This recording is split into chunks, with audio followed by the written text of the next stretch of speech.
everyone, you're watching the Midnight News with me, Miriam Zian. To the headlines. At least 40 Palestinians were killed in devastating pre-dawn bombing by Zionist forces in Khan Yunis. Entire families were buried under the rubble as civil defense warns of rising death toll. Euromed Human Rights Monitor accuses U.S. of complicity in Khan Yunis massacre, citing the use of American-made bombs in devastating attacks on Gaza civilians.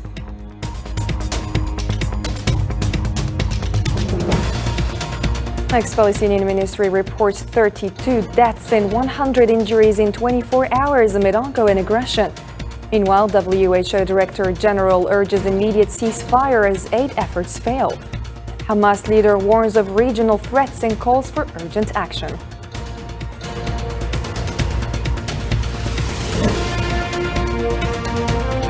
Also coming up, Arab foreign ministers in Cairo propose freezing Zionist UN membership over UN Charter violations. In Algeria's Ahmed Attaf advocates for increased pressure on Israel.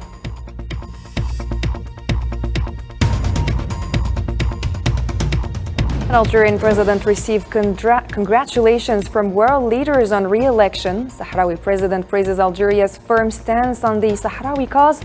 An international community reaffirms cooperation and looks forward to deepening ties with Algeria.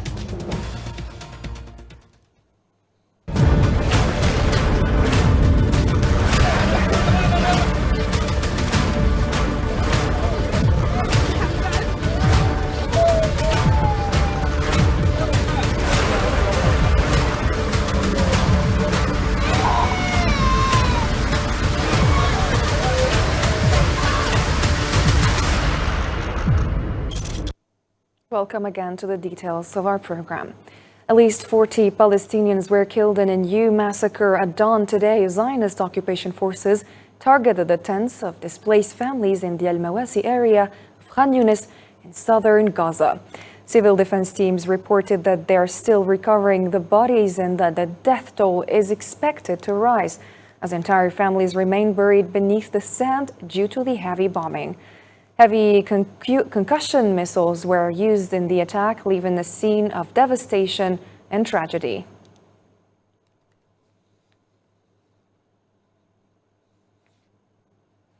The Zionist occupation committed the horrifying massacre at dawn on Tuesday, targeting the tents of displaced people in the Mawasi area of West Khan Yunis, south of the Gaza Strip. This resulted in dozens of martyrs, injured individuals and missing persons, including children and women. Zahra Farjani has more details.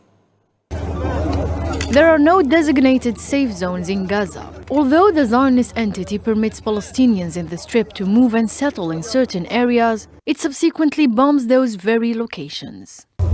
In Al-Mawasi Khan Yunis, the Zionist strikes created a massive crater in a refugee camp, setting tents ablaze and burying Palestinian families under sand.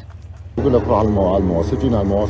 told us to come to Al Mawasi, so we came and settled here. The area was bombed without prior warning. They didn't ask us to flee to a safer area or anything else. As you can see, there are only tents around us, shelters, there is nothing here. And then we saw the missiles falling on our heads.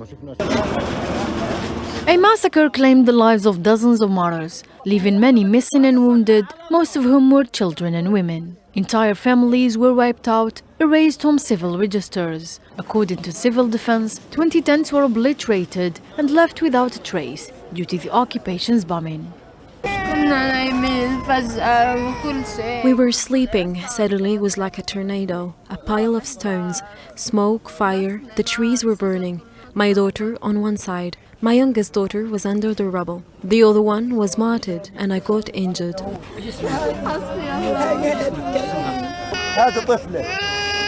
This is a baby. She doesn't carry RPGs nor Kalashnikovs. This is Israel's policy to kill children. Displaced belongings were scattered amidst the blood and remains of martyrs. It is a scene of devastation and terror on the land of Gaza. More than 100 Palestinian families were sleeping in those tents, which were supposed to be safe, but the occupation destroyed them, making no distinction between children, women, or elderly. For the occupier, nothing is sacred. بتعاملوا معنا إن هي المنطقة آمنة وبيحكوا لنا آمنة ليش If they telling us this area is safe, why are they committing massacres against us? We left our houses to a supposedly safe area so that we return to our homes after they finish their operations. Now we live in a place that is not safe, and every day we live scary moments with the children, just like what happened yesterday with the massacre.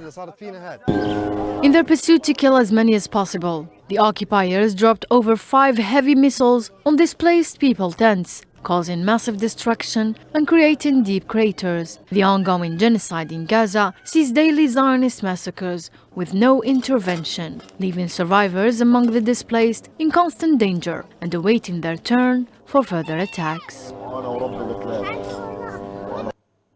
On Tuesday, the spokesperson for the Palestinian Civil Defense in the Gaza Strip stated that the Zionist bombing of the Mawasi area in Khan Yunis caused significant destruction and was carried out with highly explosive rockets. In a statement to Palestinian media, the spokesperson confirmed that the bombing created 3 craters with depths of up to about 10 meters. Clarified that the area targeted in Al-Mawasi Khan Yunis contained between 20 and 40 displaced persons tents. We have learned that 4 to 5 missiles targeted an area densely packed with displaced people's tents, dozens and hundreds of tents. This area, classified by the occupation as a humanitarian safe zone in Al-Mawasi area of Khan Yunis and Rafah, is unfortunately not safe as the occupation claims. We found dozens of children among the martyrs, and women also among the martyrs, and we discovered amputations of children's limbs. The genocide continues up to this moment, and civil defense operations are extremely difficult due to the targeting and destruction of civil defense resources. The Palestinian government media office has condemned the Zionist occupation and the U.S. administration, holding them responsible for the ongoing massacres in Gaza. A statement from the office highlighted the recent bombing of displaced persons tents in Khan Yunis, which claimed the lives of over 40 martyrs. The office urged the international community and the UN to intervene and pressure the occupation to halt its genocide in Gaza. They also called for legal action to hold the occupation accountable for these war crimes. We hold the Israeli occupation and the American administration fully responsible for the continued horrific massacres against civilians, children, women, and specifically the tents of the displaced. We call on the international community, the United Nations, various international organizations, and all free nations of the world to pressure the Israeli occupation and the American administration to stop the genocide. We also call on them to pursue legal action against the occupation to end this historical humanitarian farce. The Islamic resistance movement Hamas confirmed in a statement published through its Telegram channel on Tuesday that the claims of the occupation forces of the presence of elements of the resistance at the place of targeting in Khan Yunis is a blatant lie, highlighting that the resistance has denied many times the presence of any of its elements among civilian gatherings or the use of these places for military purposes. We confirm that the claims of the fascist occupation army of the presence of elements of the resistance in the place of targeting is a blatant lie through which it seeks to justify these heinous crimes, and the resistance has repeatedly denied the presence of any of its elements among civilian gatherings or the use of these places for military purposes. Hamas movement described the Zionist massacre in Al-Mawasi Khan Yunis as horrific, considering that the occupation's targeting of unarmed civilians in an area previously declared safe is a confirmation of its progress in the war of extermination against our Palestinian people, and called on the UN or the international community to leave the square of silence and helplessness.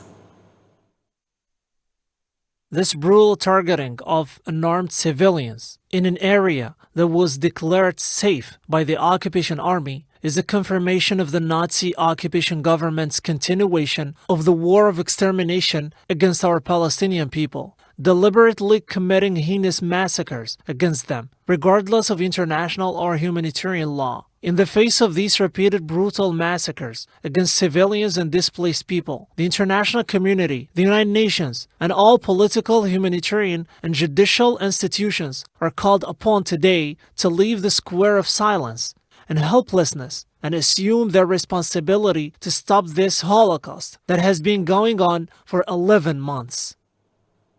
The United Nations described the use of heavy weapons by the Zionist occupation forces in densely populated areas as unreasonable. In a press conference held on Tuesday, Stéphane Dujarric, the spokesperson for the UN Secretary General, confirmed that the interception of a UN convoy by the occupation forces is a recent example of the obstacles faced by the relief workers in Gaza.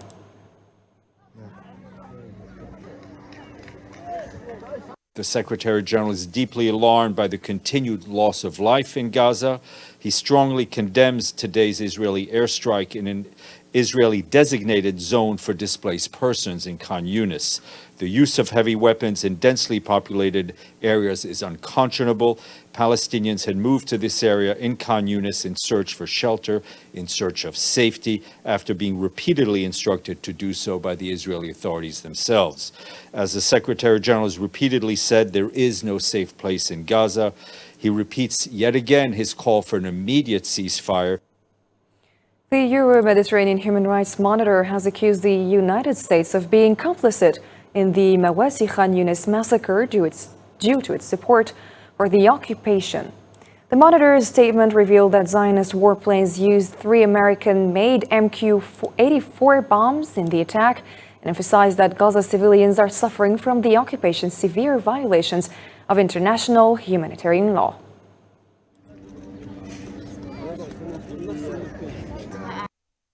Washington is complicit in the Mawasi Khan Yunis massacre because it supports the occupation. This horrific massacre committed by the Zionist occupation forces against displaced people in tattered tents within the area they declared humanitarian in Mawasi Khan Yunis in southern Gaza Strip is additional evidence that the international silence of the genocide against Palestinians for the past 11 months and the lack of appropriate stances on mass killings encouraged the entity to commit more such crimes.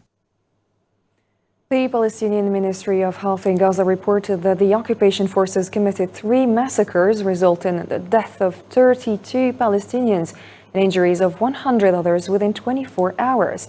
In a statement on Tuesday, the ministry updated the toll of the Zionist aggression on Gaza to 41,020 martyrs and 94,925 injured since October 7.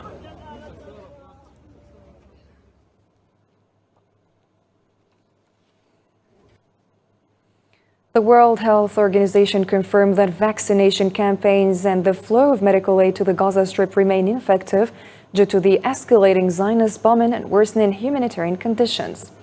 In a press conference held in Geneva on Tuesday, the WHO Director General Tedros Adhanom Ghebreyesus reiterated his call for an immediate and permanent ceasefire in the Gaza Strip.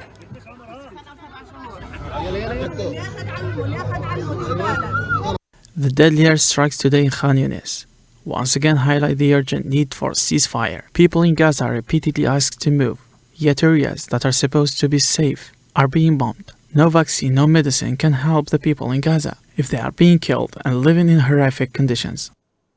Secretary General of the UN Antonio Guterres, in an interview with the Associated Press, stressed that the destruction and death in Gaza is the worst he has seen since he assumed his current position in 2017 amidst continued aggression on the Strip since the October 7th.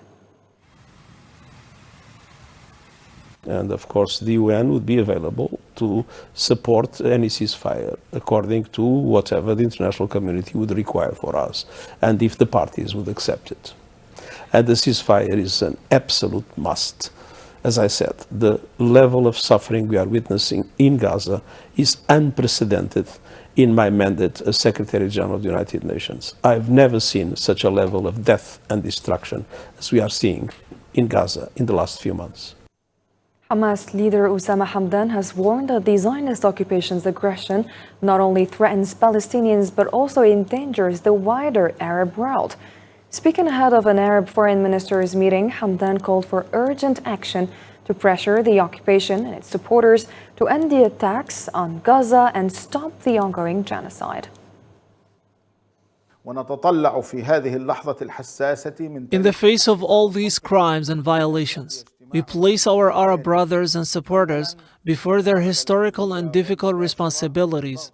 We emphasize that the continued occupation and aggression do not only pose a threat to Palestinians, but also endanger the entire Arab nation's security. At this critical moment in the history of our people and homeland, we hope that your meeting will lead to decisive action. First, by taking immediate and direct steps to pressure the occupation and its supporters to stop the aggression and the war of genocide against our defenseless people. Secondly, by supporting our resilient people through the opening of crossings and facilitating the delivery of much-needed aid, including food, medicine, clothing, and essential supplies.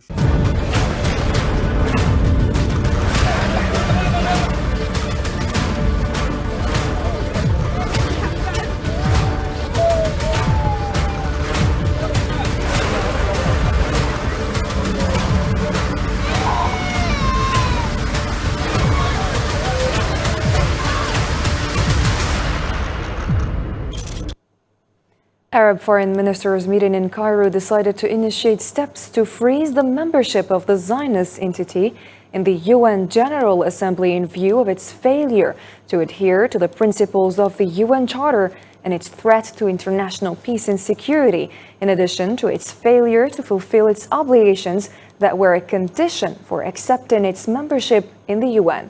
The decision taken by the Council of Arab Foreign Ministers represents an adoption of the approach that Algeria has long called for through the Minister of Foreign Affairs, Mr. Ahmed Attaf, who has repeatedly called both in the Arab League or the Organization of Islamic Cooperation for putting more pressure on the Israeli occupation in various international forums, most notably the United Nations.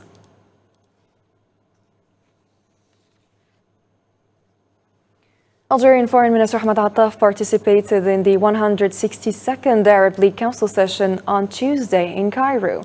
The session focused on recent developments in the Palestinian territories and the Middle East, resulting in a decision to enhance Arab support for Palestinians. This includes addressing the ongoing violence in Gaza and the West Bank and taking joint Arab action before international bodies like the International Criminal Court and the United Nations General Assembly. The Arab countries, through the same decision, expressed their gratitude to Algeria for its ongoing financial and political support for the Palestinian cause, especially its significant contributions to the Palestinian state budget.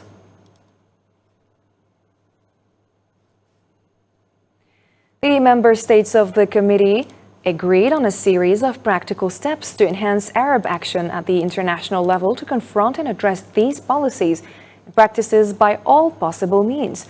According to an Algerian Foreign Ministry statement, discussions during the meeting of the Ministerial Committee focused on reviewing the serious and systematic Zionist practices and policies aimed at annexing the Holy City, removing its Palestinian components and distorting its Arab identity.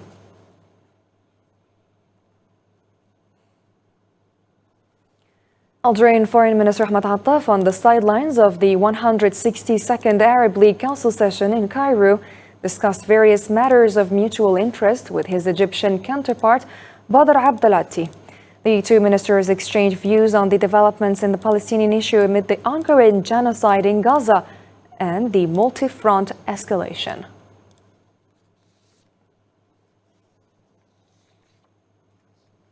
EU Foreign Policy Chief Josep Borrell warned on Tuesday that the West Bank risked becoming second Gaza without urgent international intervention. Speaking at the Arab League in Cairo, Borrell criticized Israeli Prime Minister Netanyahu's government for blocking the creation of a future Palestinian state. He also doubted the success of a ceasefire proposed by U.S. President Joe Biden, saying those waging the war have no interest in ending it. Where radical members of the Israeli government, Netanyahu's government, try to make it impossible to create a future Palestinian state. A new front is being opened with a clear objective to turn the West Bank into a new Gaza. In rising violence, delegitimizing the Palestinian Authority, stimulating provocations to react forcefully and not shying to say to the face of the world that the only way to reach a peaceful settlement is to annex the West Bank and Gaza. Yes, without action of the international community, the West Bank will become a new Gaza. In Yemen, a U.S.-British airstrike on a girls' school in the Al Jund area of Taiz Governorate has killed 1 woman and injured 9 students. Medical sources confirmed the attack, while local authorities condemned the U.S. and British forces for directly targeting the school, resulting in this tragic loss of life.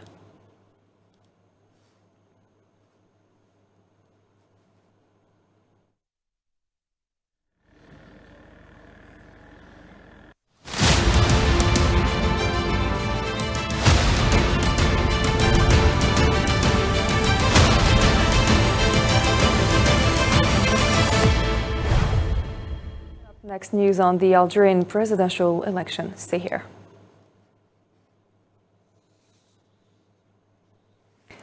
The Sahrawi President Brahim Ghali congratulated Algerian President Abdelmajid Tebboune on his re-election for a second presidential term.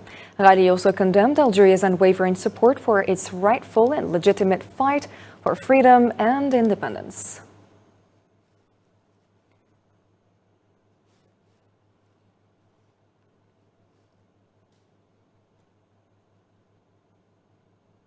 Algerian President Abdelmajid Tebboune received congratulations from Sultan Haytham bin Tariq of Oman on his re-election for a new presidential term. He expressed his warmest congratulations and best wishes for continued success and progress. Algerian President Abdelmajid Tebboune received a phone call from Lebanese Prime Minister Najib Mikati, who congratulated him on his re-election and the renewed confidence of the Algerian people for a second term. Mikati wished Tebboune success in his new presidential mission. Italian President Sergio Mattarella also congratulated his Algerian counterpart Abdelmajid Tebboune on his re-election for a second term. The Italian president reaffirmed the deep and exceptional bonds of friendship and cooperation between the two countries, adding that the promising future between them would extend beyond continuing to develop excellent bilateral relations. He expressed his hope for a future meeting with Tebboune when their schedules allow. For his part, Russian President Vladimir Putin sent a congratulatory message to Algerian President Abdelmajid Tebboune on his re-election as president. A statement from the Algerian presidency explained that Putin emphasized that President Tebboune's decisive victory in the elections reflects his standing among his citizens. He expressed his hope to elevate the comprehensive strategic partnership agreement signed last year between Algeria and Russia to a new level. President Putin also affirmed his commitment to continuing the development of constructive bilateral cooperation through joint efforts to the fullest extent possible for the benefit of the Russian and Algerian people. In the same context, Cuban President Miguel Díaz-Canel congratulated Algerian President Abdelmajid Tebboune on his re-election. According to a statement from the Algerian presidency, the Cuban president emphasized the historical bilateral relations based on friendship, respect, solidarity, and cooperation in various fields.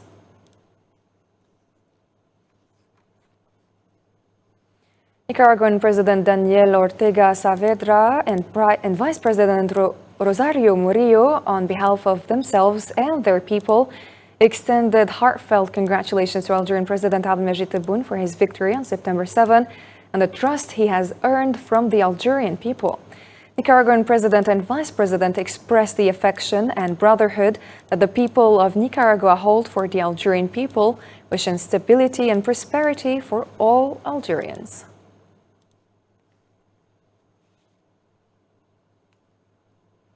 Youssef Ouchiche, presidential candidate from the FFS party, has lodged a complaint within the Constitutional Council concerning the provisional results of the September 7 election.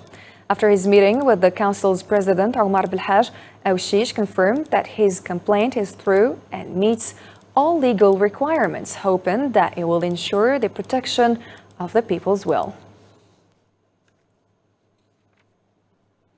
Abdelali Hassani Sharif, presidential candidate from the MSP, has filed a complaint within the Constitutional Council regarding the provisional result from the September 7 election.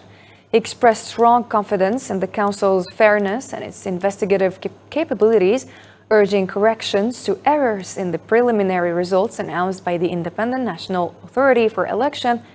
His complaint includes evidence that contradicts the announced results.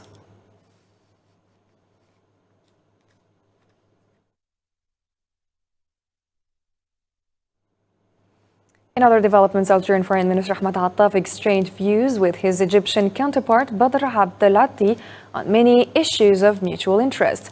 A statement from the Algerian Ministry of Foreign Affairs clarified that Minister Attaf, on the sidelines of his participation in the 162nd session of the Arab League Council at the ministerial level in Cairo, discussed with his Egyptian counterpart the developments concerning the Palestinian issue amidst the ongoing genocide in Gaza and the multi-fronted and multi-directional escalation.